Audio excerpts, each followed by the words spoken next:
સુરતના પીપલોદ ખાતે આવેલી સુરતની Sardar Vallabhbhai Patel national institute of ટેકનોલોજીમાં બે વિદ્યાર્થીઓ અને સિક્યુરિટી ગાર્ડ વચ્ચે મારામારીનો વિડીયો વાયરલ થયો છે।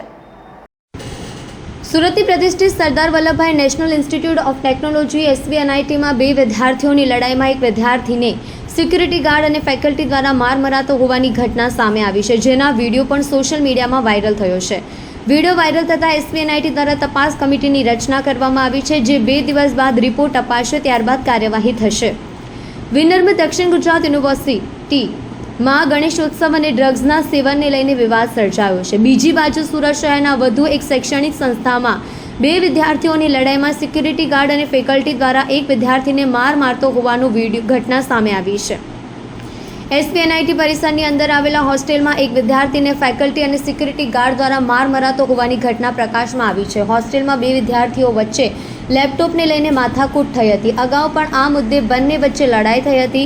આ વિવાદને કારણે વિદ્યાર્થીનીને માર મારવા માટે ટાગોર હોસ્ટેલમાં અન્ય વિદ્યાર્થીઓ પહોંચી ગયા હતા। વિદ્યાર્થીઓએ ફેકલ્ટીને અપશબ્દ બોલ્યા હતા। ત્યારબાદ ફેકલ્ટીએ સિક્યુરિટી ગાર્ડને બોલાવી લીધા હતા, પરંતુ મામલો બિચકતા સિક્યુરિટી ગાર્ડ અને વિદ્યાર્થીઓ વચ્ચે પણ મારામારી થઈ હતી। વિદ્યાર્થીઓએ સિક્યુરિટી ગાર્ડને લાફો પણ ઝીકી દીધો હતો અને લાતો પણ મારી હતી। ત્યારબાદ સિક્યુરિટી ગાર્ડ અને ફેકલ્ટી એક વિદ્યાર્થીને માર મારી રહ્યા છે તે વિડીયો પણ સામે આવ્યા છે। આ સમગ્ર મામલે SVNITના રજિસ્ટ્રાર પ્રમોદ માથુરે જણાવ્યું હતું કે હોસ્ટેલની અંદર બે વિદ્યાર્થીઓ વચ્ચે લડાઈ થઈ હતી, જેમાં બંને વિદ્યાર્થીઓની ભૂલ છે। અમે તપાસ કમિટીની રચના કરી છે, જે 2 દિવસમાં રિપોર્ટ આપશે અને જે જવાબદાર હશે તેની સામે પગલાં ભરવામાં આવશે।